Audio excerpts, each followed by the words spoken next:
I'm recording. All right, thank you all again for the warm welcome. I'm going to jump into some things. Instead of introducing myself again, because I don't have to, I'm going to show you a little video I made. But there's one fun part. If you want to connect with me on LinkedIn, I had a few people connect with me on LinkedIn. That's a QR code. But also my name is Alan Mueller. M as in Mary, U-E-L-L-E-R. If you forget the name, if you're ever in the grocery store and see the spaghetti, I wish that was my people. But I am not the heir to the Mueller spaghetti fortune, but they spell it the right way. But I'm going to show you a cute little video. I think we might have sound today, so we'll see if this. Hi, my name's Alan.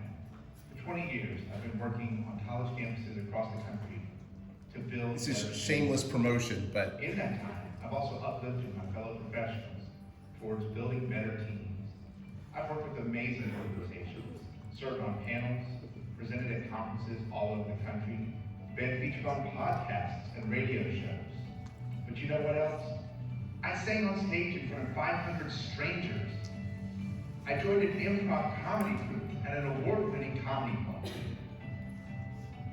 I hosted an a cappella show at my alma mater to a sold-out audience with a friend. I started a community theater production, and yes, I've stepped with cheerleaders. You heard me right. Stepped. I've picked up some degrees along the way. I've learned from failures and successes. I've worked with amazing organizations, sometimes providing a keynote speech, other times providing a professional development workshop, and at other times, diving deeply with organizations on how they can change to model more inclusive leadership.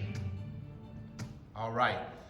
So I just wanted to share that, mostly so I could show you a little clip of my stepping skills. And then also, because I don't know if y'all saw, I was in a community theater production, which was the coolest thing ever. My wife and son have been doing community theater for years, and they kept saying, Dad, come do one of these things. We know you can sing, we know you can do some things. I said, I don't do scripts. I'm an improv guy. Like, I don't do that. And then I said, if they did something by Andrew Lloyd Webber, I don't know who Andrew Lloyd Webber is, Phantom of the Opera, Cats, Evita. They did something by Andrew Lloyd Webber, maybe. Sure enough, they did Jesus Christ Superstar. So I auditioned, and not only did I get my wife and son always get like Villager number 5, right? They get ensemble, right? My son right now, I'm not making this up, is drunk person number 3 in his high school's Anastasia. Drunk man 3. Yeah, I'm not even making that up. But my first time and probably last time auditioning, I got a lead part. I was Simon the Zealot. If you don't know Jesus Christ Superstar the musical, I'm gonna give you the quick rundown. You ready? You ready? Imagine a newspaper reporter transported back to Jesus' time and then pulled Judas and Mary aside and was like, hey, I'm writing a story. Tell me some information. Just Judas and Mary. Then he took his notes, put it in a plastic box, because they had plastic boxes back then, and then carried it forward to the 1970s. And in the 1970s, he was like, hey, Earth, Wind, and Fire. Hey, Queen. Could y'all write a musical about this story? That's Jesus Christ Superstar, right? It's a funk rock opera from the perspective. Yeah, it was amazing. Anyway, lots of fun. I'm real quick going to tell you the number one rule of comedy is in improv comedy is yes and. Has anybody ever heard of this? Yes and. When you're doing improv comedy, the rule is if your scene partner says, here, hold my candlestick, you don't say, that's not a candlestick, that's a snake. You say, yes, I'll hold your candlestick, and now I'm going to go kill Colonel Mustard in the library with it. Yes and. Y'all with me? My life is yes and I'm going to real quick show you, that's my Etsy shop. I don't know if y'all know what Etsy is? So in my spare time, I have an Etsy shop that is now in the top 5% of Etsy shops in the world. Whoa. I know, right? But the coolest thing, and this is part of the yes and, is like when your different side projects come together. The coolest thing is literally today at noon, I'm getting in a car, driving to Claflin University. Does anyone know Claflin University in South Carolina? Small, historically black college. Yep, Claflin. I've been working with them off and on for about 4 or 5 years. And my consulting team and I are doing a 2-day student leadership conference for the students of Claflin. And my Etsy shop made door prizes. You see that nice little leather booklet. And when I was wearing my travel agent hat, I got hotels for my team. So like all of my businesses are like supporting each other, which is so cool, so cool. So I just want to share that a little bit. Lessons from yesterday. First of all, I hope you had a chance to read Desiderata, the poem. If not, you can jot it down and read it later. It's a wonderful, wonderful poem. Does anybody have anything that stuck out from yesterday that they're like, this was a gem, I kept this one, I think it's good. If not, it's okay, because I have a lot of slides to get through. But I wanted to ask if anything resonated in particular. Yeah. The tourist in Rome, that story you gave, I plan on using that and spill that with my group. The tourist in Rome, right, which I ended with, right, which is sometimes our work is brick and mortar, and sometimes that brick and mortar feels like brick and mortar, and sometimes it's building cathedrals, right? And in my case, cathedrals were my students. That's who my cathedrals were, right? Right now, in my new phase, cathedrals are education professionals, right? Y'all are part of my cathedral, right? And so, even though brick and mortar was involved in me getting here, yeah, thank you for that. Anybody else? Anything that resonated in particular? Okay. Oh yeah, yeah. Just looking at homily and thinking about the ways that we impact others. Yes, what Tori said was re-looking at Amelie and Eddie and thinking and reminding ourselves that there's going to be work that you do this week, this coming week, that is not going to be apparent to anybody but makes a difference. And then there are going to be things that you do next week that are going to be very apparent to those around you, and you might not know the impact. Y'all with me? Both of those things are happening. A lot of times, both of those things are happening at the same time. When you are consciously aware of an impact you are trying to make and endeavoring to make, and making without other people knowing that it's you, and you're impacting people in a way that you might not yet recognize. Eddie, in that final scene in the movie, when he's that picture of him, Nala was the young girl's name. He's cleaning Nala. She shows up to him in heaven burned. And she gives him a rock, a smooth stone, and he cleans her burns. It's one of the most impactful moments of the movie. And one of the things he says is, I didn't know. Why didn't I know? And I'm going to talk a little bit about privilege today, and I'm going to talk a little bit about whiteness, and I'm going to talk a little bit about maleness. I'm going to talk about a little bit about those things. And those two questions, I didn't know, and more importantly, why didn't I know, are powerful, y'all. Powerful, right? Thank you very much for that. And Tori, by the way, thank you. Tori and I go way back. And I just met somebody, Michelle. Hi, Michelle. I met somebody that I was in a philosophy and religion class circa 1998 called the Colloquium, where each of us had to pick a philosopher, pretend to be that philosopher. And it was just the coolest random connection. And so I'll connect you later. This will be awesome. Okay, so leadership. Who we lead and how do we lead? This is what we're going to talk about today, leadership. Who do we lead and how do we lead? I've read lots and lots and lots of books about leadership. My dissertation was on leadership development programs. And so I have a lot of different frames of reference for this. I'm going to start with some fun stuff. Who do we lead? Personality. Who's familiar with the Myers-Briggs? Myers-Briggs, yes, this is what gives us the language extrovert, introvert, sensing, intuitive, based on the work of Carl Jung. And so I'm going to tell you a few little stories about how this operates. Carl Jung, in his Myers, thinks that everybody in this room gets energy from one of two places. If you're an extrovert, you get energy from the where? The outside, right? People, everybody. If you're an introvert, you get energy from the inside, right? I told y'all the story about me planning my wife's birthday, right? And how I kind of messed up. So I'm going to tell y'all something funny. And some of y'all, if y'all want to say amen, or if you want to say friend speaks my mind, that's okay. First, what's that? I like that friend speaks. Friend speaks my mind. Or you just say friend speaks. Friend speaks. So my first 3 years of my marriage, y'all ready for this? And introverts, y'all are going to know. And extroverts will be like, why? Why is that a problem? And introverts will be like, yep. So my first 3 years of my marriage, y'all want to know the question I asked my wife over and over? Are you mad?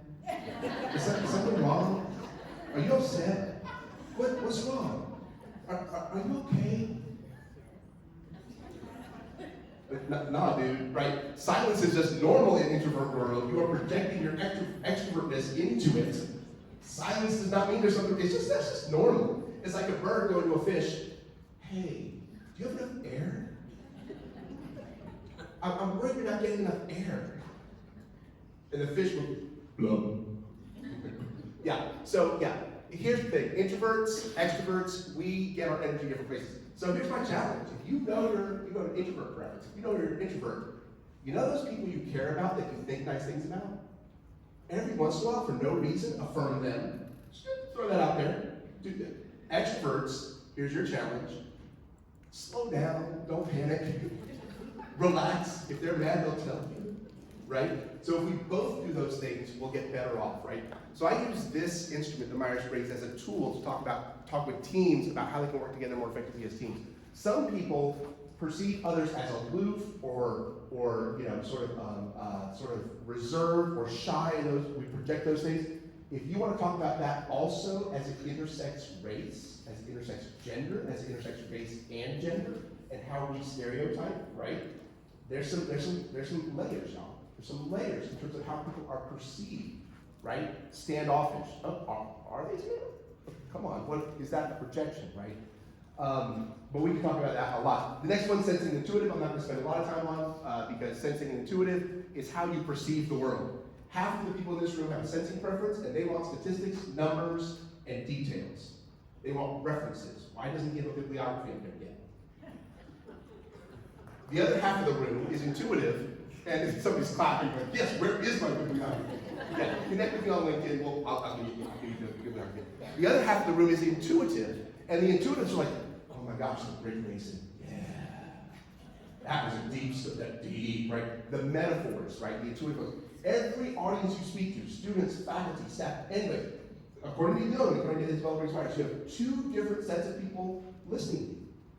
One of them wants statistics, and one of them wants a story that makes the statistics alive.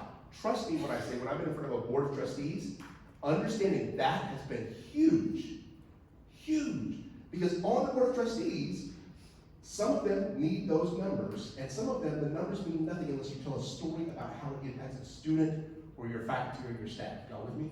Right? So sensing and intuitive. The next one's thinking and feeling. This one's pretty simple. Thinking is like, you know, logic, and feeling is like emotion. But Isabel Briggs-Myers warns us that it's not emotional, like a Hallmark movie or a Lifetime movie.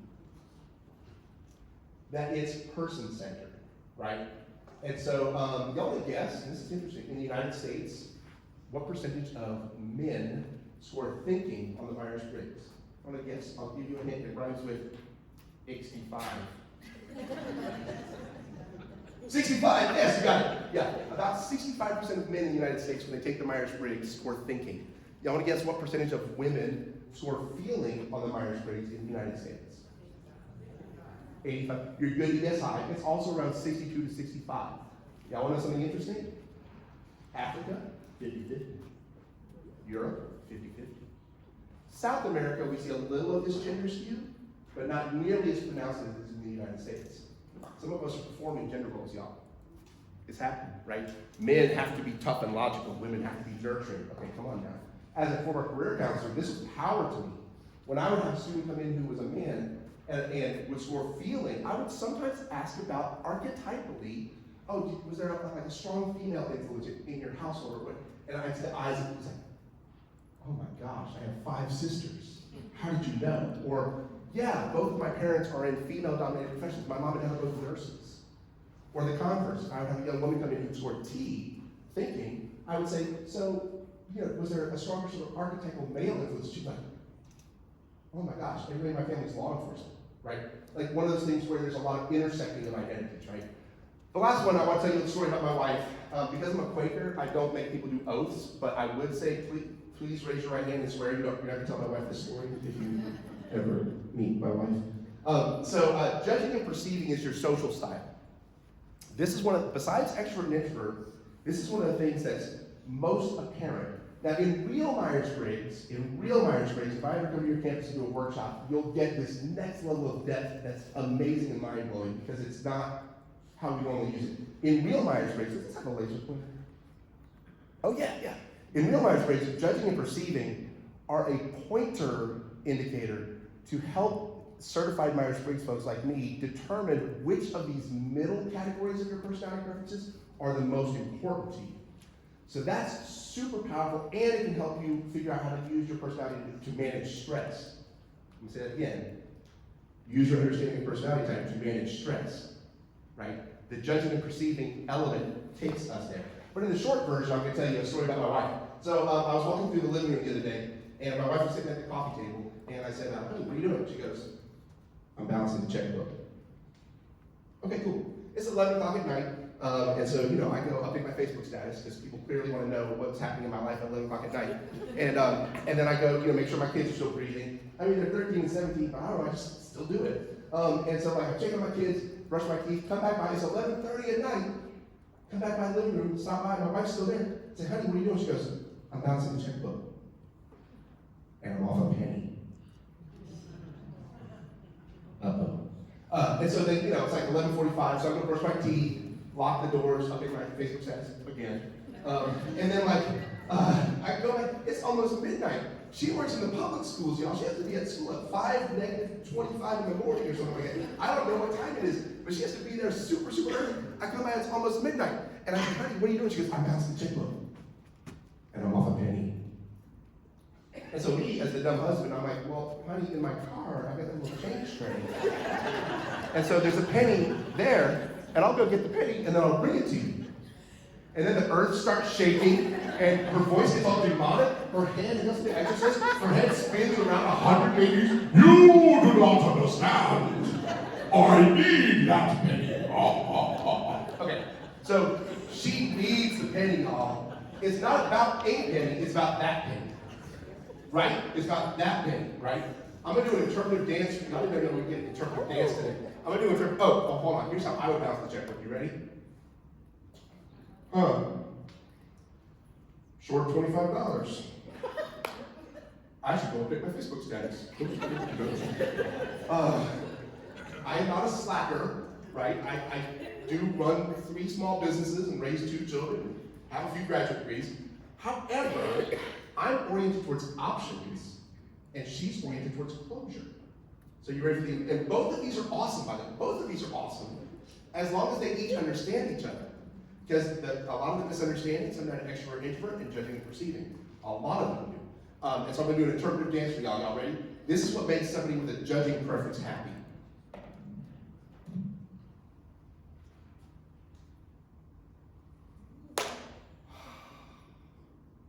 Here's what makes somebody with a perceiving preference happy.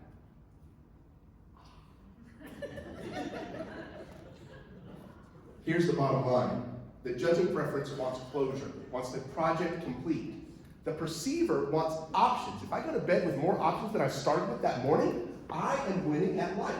As soon as I saw that $25 discrepancy as a perceiver, you know what I thought? I had 3 options. Option number 1, maybe the bank did the math wrong.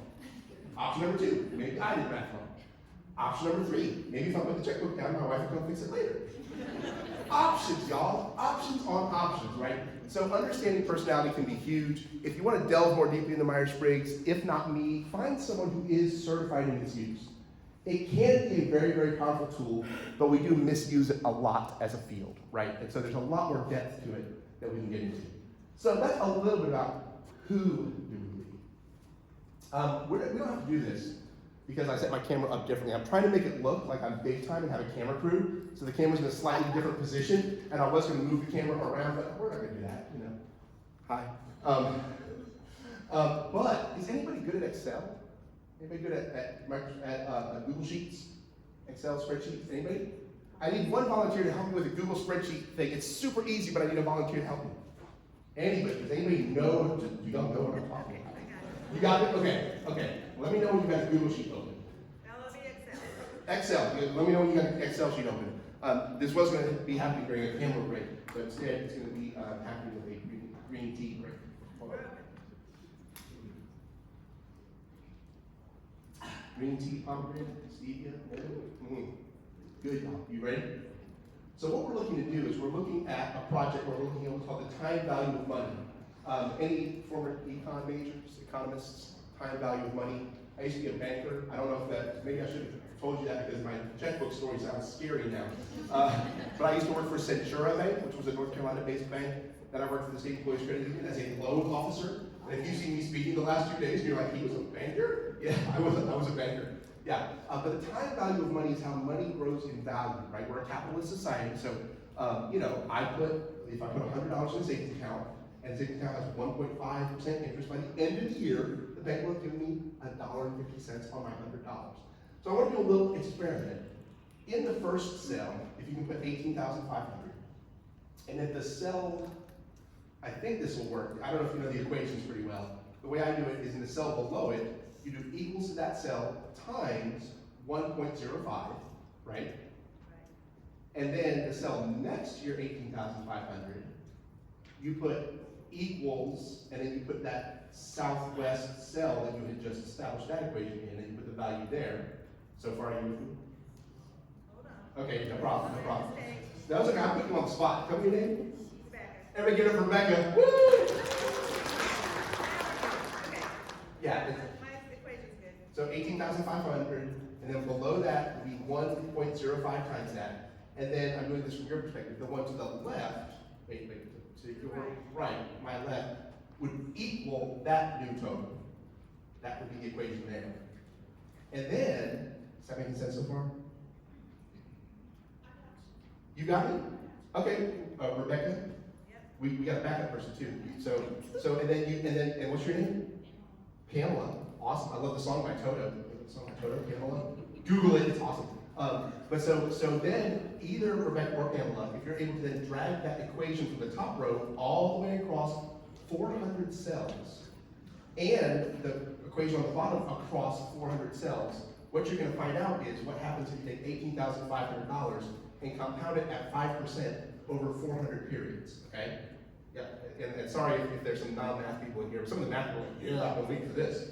So we're compounding interest is what we're doing. We're looking at the time value of money. And there's a method to my madness. Does this seem to be working, Pamela and Rebecca? By the 10th cell, you're probably looking at like $40,000. By the 40th cell, probably looking at like several $100,000. I hope I did the structure right. I should have just done this as a slide. But you know, if this doesn't work out, I've got a backup plan. But I'm not sure. It's okay. I got a backup plan if it doesn't work. But thank you, everybody. Give it up for Pamela and Rebecca again. Thank you. We'll come back to that in a minute. Race. Race is a social construct with real-world implications. Real quick, social construct means this. If I said to you, I have a $1,000 bill in my pocket, and I have a stack of $51 bills, and I said, you can have one of them or the other, who would choose the $51 bills? By show of hands, go. Who would choose the $1,000 bill? By show of hands, go. Some of y'all want $1,000. Because what if I actually had it and didn't figure it out? That would have been $1,000, right? $1,000 bill has more value than $51 bills.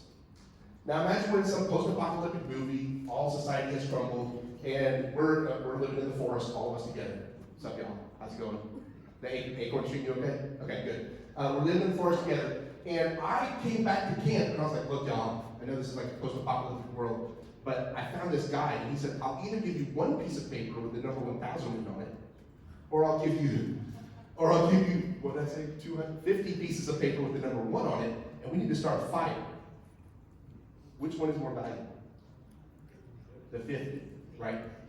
That is a social construct. We believe that a piece of paper with the word 1,000 on it is more valuable than 50 pieces with the word 1 on it. And we're right, because come on, it's the real world, right? It's a social construct, we developed it, but that doesn't mean it's not real. It is real. It is real. If I had a stack of 51s and a stack of and a $1,000 bill, and it said, whoever's the first person to give it, trust me, it's real. It is real. Race is a social construct. It was invented largely by 2 German pseudoscientists, Blumenbach and Myers. So these are my people, the Germans, who did some really, really bad pseudoscience with bad methodology on skull sizes and started to establish a typology for human beings. Amplified by the Pope in Rome, giving what's called a papal bull. The Pope in the 1400s said, go conquer all lands in the name of the church. If you find people there, they are savages. They are other. Somebody may have heard in kindergarten a rhyme about in 1492, someone sailed the ocean blue. Somebody may have heard that cutesy little rhyme. However, before 1492, the popes got up and said to all of Europe, hey y'all, go wherever you want, put some flags there. Yeah. I'm going to show you a funny video though, because, and by the way, we're going to talk a little about this today, right? We're going to talk a little about this. And I know that it's uncomfortable, but let's get uncomfortable, y'all. Let's get comfortable being uncomfortable. We got to. It's 2022. Congress just passed a law saying that natural hair coming out of people's head is legal. Okay, so y'all know what I'm talking about? Right. In 2022. The hair, Google it later. Yeah. But you know, right. Yeah. So Google the Crown Act later. North Carolina and the U.S. military about 4 or 5 years ago did comparable policy changes and law changes. But I'm going to show you a funny video about the word intersectionality. Who's heard the term intersectionality? I got to see at ACPA in Nashville, Tennessee, literally a week before the pandemic started, March 24th of 2020, in Nashville. I got to see Kimberly Crenshaw speak. You may have heard on the news of something called critical race theory. She invented it, right? And so I watch the news all the time, and I'm like, no, that's not it. No, that's not it. No, that's not. Should have come to the conference. You should have come to the conference because it's a lot simpler.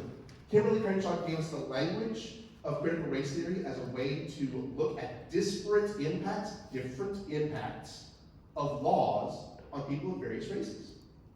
Period, full stop. There you go.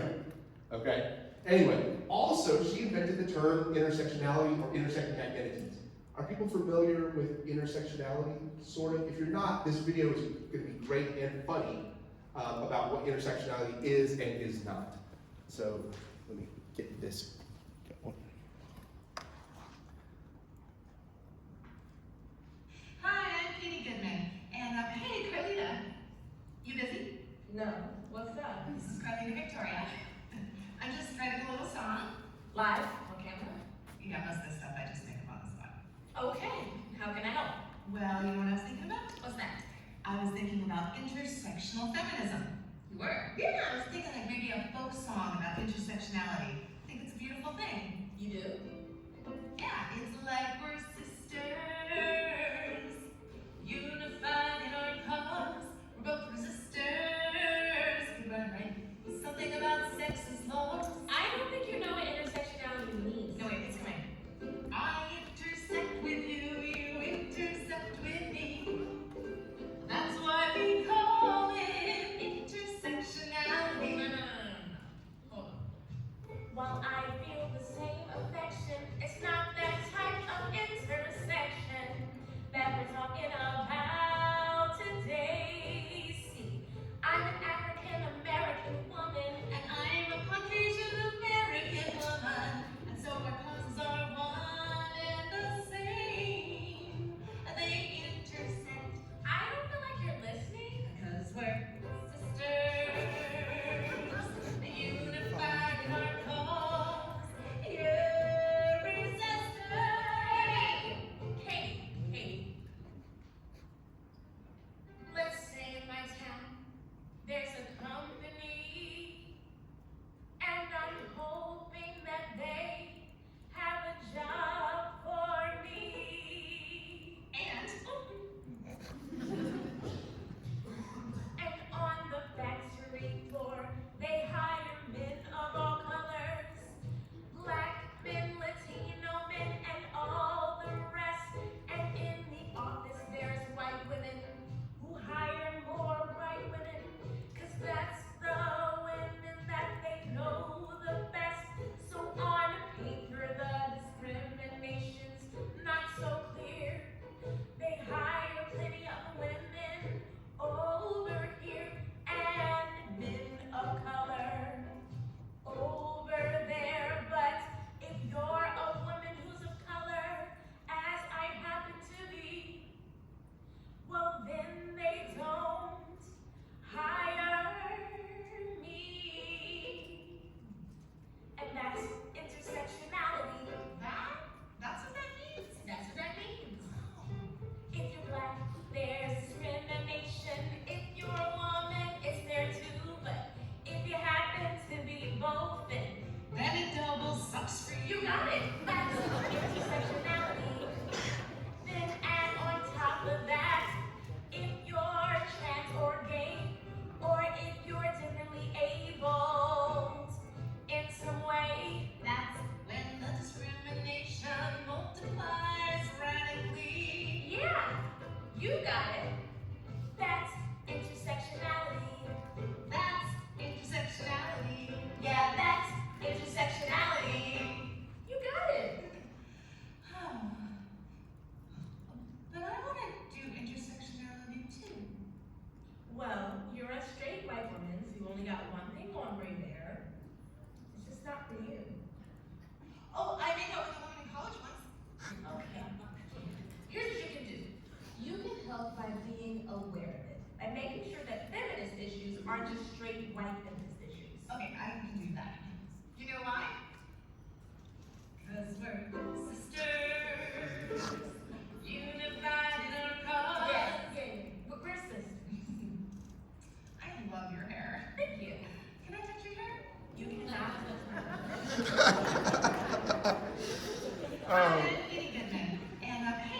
What do y'all think? What do y'all think of that video? Yeah, that's good stuff. Yeah. And so, intersecting identities is different than intersectionality. I have intersecting identities, right? My maleness and my whiteness always go with me, right? I'm not white on Tuesdays and Thursdays and male on Mondays, Wednesdays, and Fridays. I have intersecting identities, but I don't experience intersectionality because that's about systems of oppression. And so far, nobody's really built systems to exclude me based on any of my identities, right? Let alone multiple of my identities. Y'all with me? Right? So that term is important. Intersections of identities, we all have. Intersectionality is about systems that discriminate and oppress. Y'all with me? Right? And so, again, I love the video, and there's a lot of humor in the video, and I just love the looks on their faces, which is also pretty amazing. So we're going to come back to this in a little bit. We're going to come back and talk a little bit more about inclusion. And I go till 10 o'clock, is that right? That's what I was just checking. Okay, right. So today I may have to skip a slide or two. So when I say who do we lead, that's one part that I want to talk about. Personality, but then also intersectionality, interlocking systems. I also want to talk about how we lead. Some of y'all may have heard of the leadership concepts by Kuzes and Posner. It's a popular student leadership model, but I want to share a few stories with y'all about how this can come alive. There are a lot of different leadership theories out there. John Maxwell, Covey, all kinds of folks. Kuzes and Posner resonates with me as someone who's just a nerd about this stuff. And so real quick, I'm going to tell you a few stories. Essentially, they think that there are 5 things that leaders do. The real quick history of leadership development, I'll give you like a 60-second snapshot. Once upon a time, leadership was just literally who was born to the king or queen. Literally. So North Africa, Europe, most of the Mediterranean, much of the roots of what we have, of where leadership comes from is, I am the queen of this place, or I am the king of this place. My kid is therefore going to be the king or the queen, and that was it, right? Fast forward to the French Revolution. French Revolution is, wait a second, the people, right? Y'all seen Les Mis? Yeah, it's the French Revolution, right? Hey, the people, Freemasonry, also that kind of thought. There's all kinds of interesting thought that was evolving at that time, where then all of a sudden leadership became a little more complicated, a little more complex. By the Industrial Revolution in the United States, leadership came down to who can make cheeseburgers the most efficiently, who can make cars the most efficiently, how can we do things the most efficiently, how can we motivate people to do things the most efficiently. That's mostly, y'all, the model that we're still living with in the United States today. And it is grossly outdated. The Industrial Revolution has come and gone, right? We're in the information age, right? We're in the intersectionality age. So whoever can get things done most efficiently, it's not a bad leadership model, it's an incomplete leadership model. You with me? Because the question is, okay, to what end? Are we making cars responsibly? Are we making cheeseburgers responsibly for our communities, right? Are our workers treated fairly? Are they treated equitably, right? Not just fairly, but equitably, right? And so there are a lot deeper questions. Anyway, fast forward to Kuzes and Posner. I'm going to give you a few quick examples. So Kuzes and Posner say leaders do these 5 things. They model the way, they inspire a shared vision, they challenge the process, they enable others to act, and they encourage the heart. Model the way, go quick story. I told you about my German family yesterday. I'm going to tell you about my American family. There was a guy named Alan. That's what I was named after. And he was from New York, moved to Michigan, then moved to Indiana. And he was a businessman. He married a woman, my grandmother. And my grandmother, her dad had a veneer business. Veneer, like the fancy wood that goes on top of the chipboard at IKEA, right? Or Target or Walmart. Y'all know what I'm talking about? Right? And so, funny story, in the 50s, he married her, got in her family business, which was veneer. There was this emerging furniture market at this place called High Point, North Carolina. Back then, that's now, right? So anyway, Alan, he would go on the road and do all these business calls trying to sell veneer places. And his business, he would travel with his business assistant. He would go to a hotel and say, or a motel and say, hey, I've got 2 rooms, great. So they check in, they take his money, whatever. Then his assistant would come in from the car, and then the hotel people would say, wait, hold on. He can't say it. Anybody want to guess? Robin, in the mid-50s, Alan's assistant couldn't say that? He was black, right? So what Alan did is he and his assistant were both sleeping in the car. That's modeling the way. And Alan still couldn't stay there if he wanted to. So I'm not trying to paint him as a hero, because he did kind of, I think, what is it, like the baseline, I think, right? The hero part would have been like lobbying that hotel, be like, y'all, like, y'all with me on that, right? So he at least was doing the bare minimum, I think. But modeling the way, if you work for Greenpeace, don't drive a Honda. Right? If you work for a university, don't join a club called I Hate Education. Right? You with me? Right? Modeling the way is about integrity. It's what you're saying you're doing, matching what you're doing. The next one is inspiring shared vision. When I went to Guilford College, I got to reimagine our career center. I had read plenty of books on career development theory. We got to remake our mission. I could have sat down in 30 minutes based on all the theory and practice and knowledge I had about modern career centers in the United States. I taught career development courses to graduate students at UNCG. I was deep in the literature, right? I could have sat down in 30 minutes and written our new mission statement. But you know what I did? I got a whiteboard, some smelly markers, and set 2 different 2-hour meetings for my staff. Said, hey, y'all, we need a new mission. What's this going to look like? We put it on the board. My job interviews, especially at like assistant dean levels and director levels, I've been asked over and over again, what's your vision for this department? What's your vision for this division? I answer, my vision is you have some markers and some paper because I want to pull the vision out of the people who are here. You can hear half the vision. I want to pull, the real leader pulls it out. I add my flavor a little bit, but I want to pull it out, right? So inspire a shared vision. Trust me when I say after those 2-hour meetings, that staff was bought into that mission in a way that never would have happened if I had come in as the new director and said, this is the new mission, it's grounded in literature and research. Y'all with me? Yeah, it takes a little more time, but did it pay off? Yes, it paid off. Challenge the process. Here's the interactive part. Y'all ready to play an interactive game? So your role here, you have a line. It's like theater. You have a line. Your line is, why is that, Alan? Okay, so hold on, here we go. The sky is blue. Why is that, Alan? Great. This side really did awesome. That's what and I love all of y'all. Okay. I'm sorry, I'm just giving you this. Okay, so I don't know if you know this, but the space shuttle, 5 minutes. Oh my gosh, okay. The space shuttle flies up into space on a solid rocket booster. The solid rocket booster is 8 feet, 4.5 inches wide. Why is that? Funny story. So the solid rocket boosters are built in Utah. And to get them from Utah to Florida, where they launch space shuttles, they have to go on a train via a tunnel, and the tunnel has a payload capacity that only accommodates 8 feet, 4.5 inches wide. Why is that? Funny you should ask. So apparently, the U.S. railroad gauge in the United States was based on the European railroad gauge, which accommodated a payload about 8 feet, 4.5 inches wide. And so this was based on that European railroad gauge width. Why is that? Okay, well, so apparently when England conquered/colonized North America, they brought their railroad gauge with them. But that's not the interesting part. The interesting part is at some point in history, Rome conquered the British Isles. I'm not a historian, but Rome conquered the British Isles. And Rome was using horse-drawn chariots with wheels and 2 horses to conquer the British Isles. And they had left all these grooves all over the countryside in England. So when railroads developed, they were like, hey, y'all, we got these grooves. Let's just go with that. And those grooves accommodated about 8 feet, 4.5 inches wide. Why is that?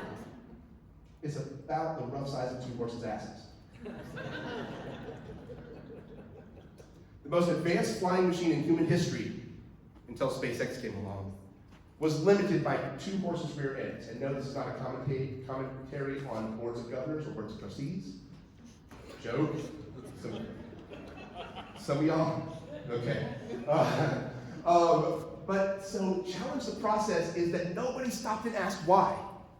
Challenging the process is somebody, when they hit North America, was like, would be like, hey, you know how we build the railroads for 8 feet, 4.5 inches?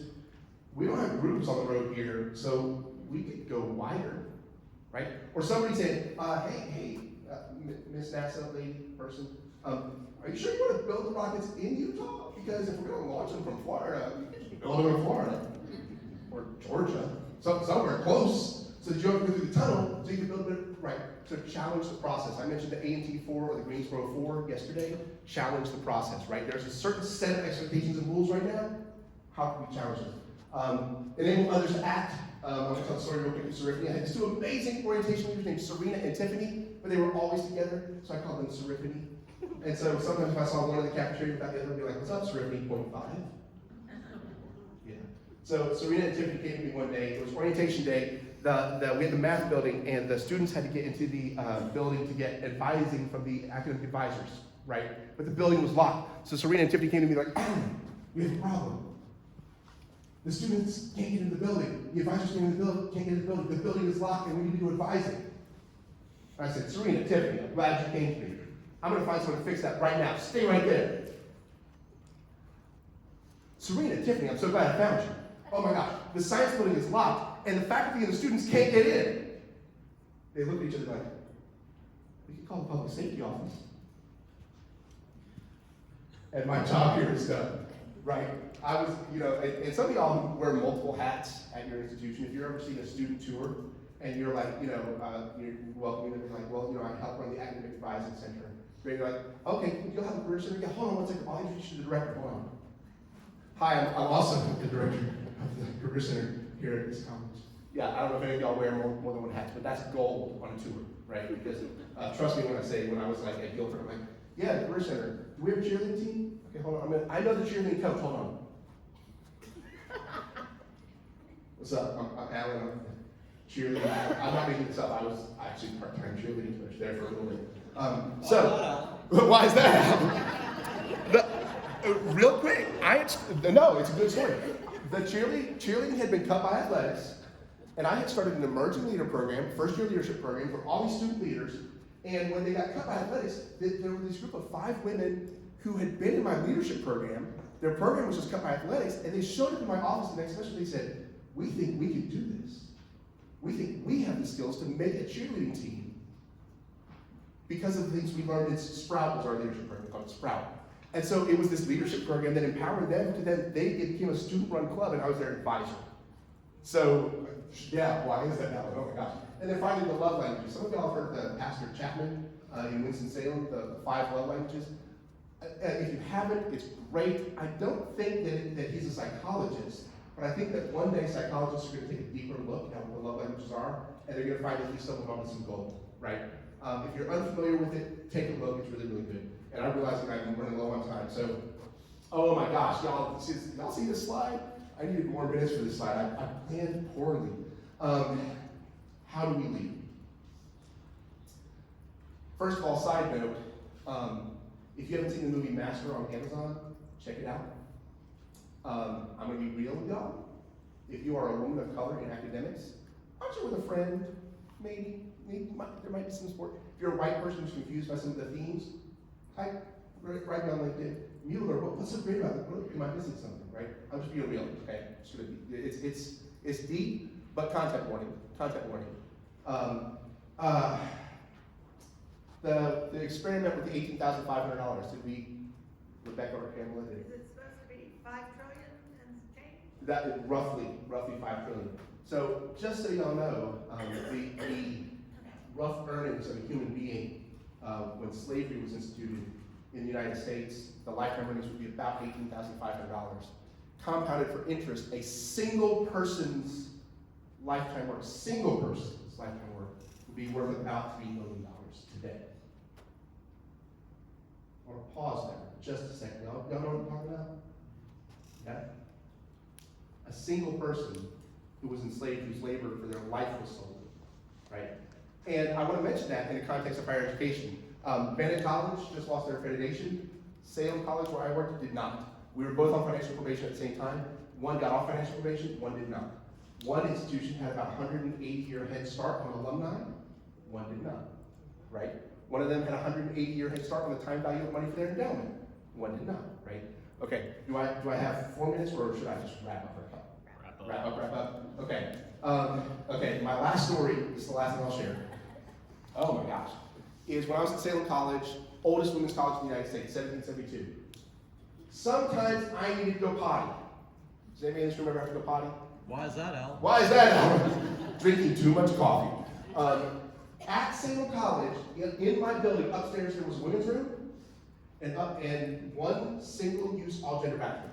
Downstairs there was a women's room and one single-use all-gender bathroom. Sometimes I would go to the bathroom and it would be locked. You know how I felt? Cranky. And then I remembered My wife has been waiting for the bathroom for 45 years. Every sporting event, every concert, everything. 45 years she's been waiting and planning around the bathroom, and I'm just now getting a little cranky. When I walk in a room, do you know how many seconds I spend looking for fellow white people? This is gonna sound like a weird question to some of us. You know how many seconds I spend each time I enter a room going, are there any white people? 0 seconds. If I was a person of color, do you think that might be part of my experience? You know what that means?